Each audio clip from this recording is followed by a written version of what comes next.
Samajwadi party के नेता मुलायम सिंह यादव का आज निधन हो गया। मुलायम सिंह यादव के जाने से राजनीति का एक अध्याय भी खत्म हो गया। मुलायम सिंह एक बड़े नेता क्यों हैं, इस बात का अंदाज़ा इसी बात से लगाया जा सकता है कि उनके हर विरोधी भी उनकी जमकर तारीफ करते हैं। आइए आपको बताते हैं मुलायम सिंह के कुछ खास किस्से। राजनीति में एंट्री करने से पहले मुलायम कुश्ती लड़ते थे। एग्जाम छोड़कर कुश्ती लड़ने चले जाते थे मुलायम सिंह यादव। कवि सम्मेलन में अकड़ दिखा रहे दरोगा को मंच पर ही पटक दिया था। सियासी के भी बड़े अखाड़ेबाज बने, विरोधियों को चित किया। सियासी और निजी जिंदगी आसान नहीं थी, पर लड़ते रहे। मौत सामने आई तो उससे भी दो हाथ कर लिया। ये थे मुलायम सिंह यादव। समाजवादियों ही नहीं, पूरे देश के नेताजी थे मुलायम सिंह यादव।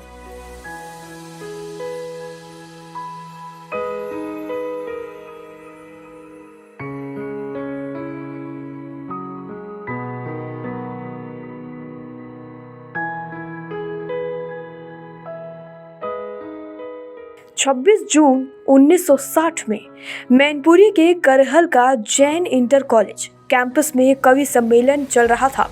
यहाँ उस वक्त के मशहूर कवि दामोदर स्वरूप विद्रोही भी मौजूद थे। वो मंच पर पहुंचे और अपनी लिखी कविता दिल्ली की गद्दी सावधान पढ़ना शुरू कर दिया। कविता सरकार के खिलाफ थी, इसीलिए वहां तैनात यूपी पुलिस का इंस्पेक्टर मंच पर गया और उन्हें कविता पढ़ने से रोकने लगा। वो नहीं माने तो उनका माइक छीन लिया। इंस्पेक्टर ने कवि को डांटते हुए कहा कि आप सरकार के खिलाफ कविता नहीं पढ़ सकते हैं। मंच पर बहस हो ही रही थी कि दर्शकों के बीच बैठा 21 साल का पहलवान दौड़ते हुए मंच पर पहुंचा। 10 सेकंड में उस नौजवान ने इंस्पेक्टर को उठाकर मंच पर पटक दिया। ये नौजवान कोई और नहीं बल्कि मुलायम सिंह यादव ही थे।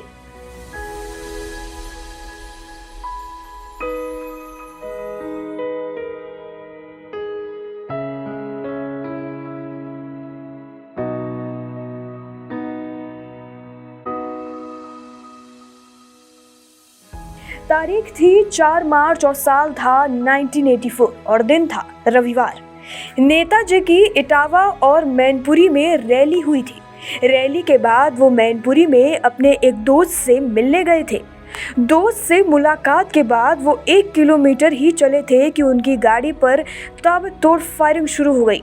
गोली मारने वाले छोटे लाल और नेत्रपाल नेताजी की गाड़ी के सामने कूद गए। करीब आधे घंटे तक छोटे लाल, नेत्रपाल और पुलिस वालों के बीच फायरिंग लगातार चलती रही। छोटे लाल नेताजी के ही साथ चलता था, इसीलिए उसे पता था कि वह गाड़ी में किधर बैठे हैं। यही वजह है कि उन दोनों ने 9 गोलियां गाड़ी के उस हिस्से पर चलाई जहां नेताजी बैठा करते थे। लेकिन लगातार फायरिंग से ड्राइवर का ध्यान हटा और उनकी गाड़ी डिसबैलेंस होकर सूखे नाले में गिर गई। नेताजी तुरंत समझ गए कि उनकी हत्या की साजिश की गई है। उन्होंने तुरंत सबकी जान बचाने के लिए एक योजना बनाई। उन्होंने अपने समर्थकों से कहा कि वो जोर जोर से चिल्लाएं, नेताजी मर गए, उन्हें गोली लग गई। नेताजी नहीं रहे। जब नेताजी के सभी समर्थकों ने ये चिल्लाना शुरू किया तो हमलावरों को लगा कि नेताजी सचमुच मर गए हैं। उन्हें मरा हुआ समझकर हमलावरों ने गोलियां चलाना बंद कर दिया और वहां से भागने लगे। लेकिन पुलिस की गोली लगने से छोटे लाल की उसी जगह मौत हो गई और नेत्रपाल बुरी तरह घायल हो गए। उसके बाद सुरक्षाकर्मी नेताजी को एक जीप में 5 किलोमीटर दूर कुर्रा पुलिस स्टेशन तक ले गए। अब बात करते हैं, पुलिस अधिकारियों को फोन किया, कार सेवकों पर गोली चलवा दो।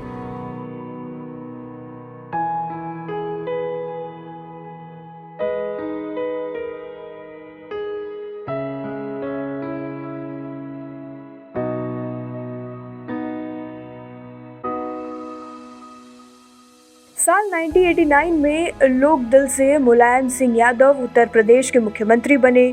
90 का दौर शुरू हुआ। होते होते देश भर में मंडल कमंडल की लड़ाई शुरू हो गई।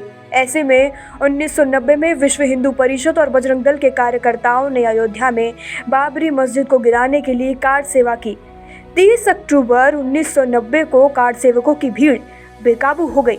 कार सेवक पुलिस बैरिकेडिंग तोड़ मस्जिद की ओर बढ़ रहे थे। मुलायम सिंह यादव ने सख्त फैसला लेते हुए प्रशासन को गोली चलाने का आदेश दे दिया। पुलिस की गोलियों से 6 कार सेवकों की मौत हो गई। इसके 2 दिन बाद फिर 2 नवंबर 1990 को हजारों कार सेवक हनुमानगढ़ी के करीब पहुंचे। मुलायम के आदेश पर पुलिस को एक बार फिर गोली चलानी पड़ी, जिसमें करीब 1 दर्जन कार सेवकों की मौत हो गई। कार सेवकों पर गोली चलवाने के फैसले ने मुलायम को हिंदू विरोधी बना दिया। विरोधियों ने उन्हें मुल्ला मुलायम कहना शुरू कर दिया।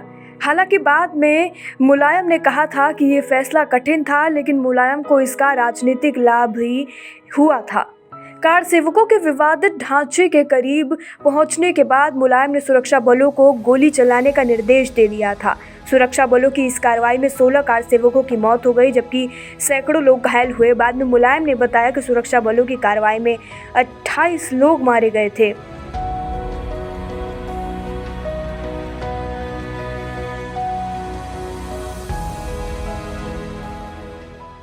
साल था 1956, जहां राम मनोहर लोहिया और बाबा साहेब भीमराव अंबेडकर समझौते के तहत एक साथ आने की प्लानिंग कर रहे थे। हालांकि इस बीच अंबेडकर का निधन हो गया और लोहिया की दलित पिछड़ा जोड़ की प्लानिंग सफल नहीं हो सकी। 1992 में बाबरी विध्वंस के बाद मुलायम ने लोहिया के साथ इस प्लान को अमल में लाने की दिशा में काम करना शुरू कर दिया। मुलायम ने तब के बड़े दलित नेता कांशीराम के साथ गठबंधन का ऐलान कर दिया। मुलायम के इस मास्टर स्ट्रोक का असर चुनावी रिजल्ट पर भी दिखा। 422 सीटों वाली विधानसभा में सपा और बसपा गठबंधन को 176 सीटें मिली थी, जबकि भाजपा बहुमत से दूर हो गई। मुलायम ने अन्य छोटे दलों को साथ मिलाकर सत्ता में वापसी कर ली। मुलायम के सत्ता में आने के बाद यूपी में एक स्लोगन मिला, जिसमें कहते थे कि मिले मुलायम और कांशीराम, हवा में उड़ गए जय श्री राम, खूब चर्चित हुआ था उस वक्त।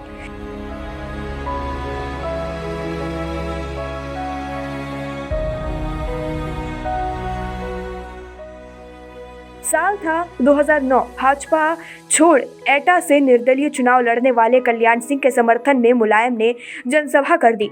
मुलायम बाबरी मस्जिद विध्वंस के वक्त मुख्यमंत्री थे और अवमानना के मामले में सजा भी काट चुके थे। कल्याण सिंह के समर्थन देने के फैसले पर पार्टी के भीतर ही बगावत हो गई। सीनियर नेता आजम खान ने मुलायम पर निशाना साधा।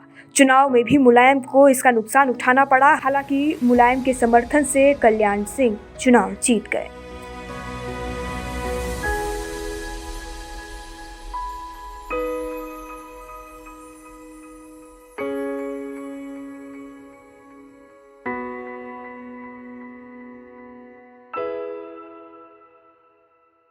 अब खबरें पाइए सबसे पहले हमारे मोबाइल न्यूज एप्लीकेशन पर।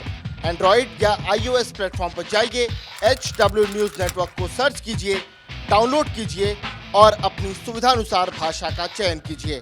खबरों की भीड़ में अपने काम की खबर पाते रहिए।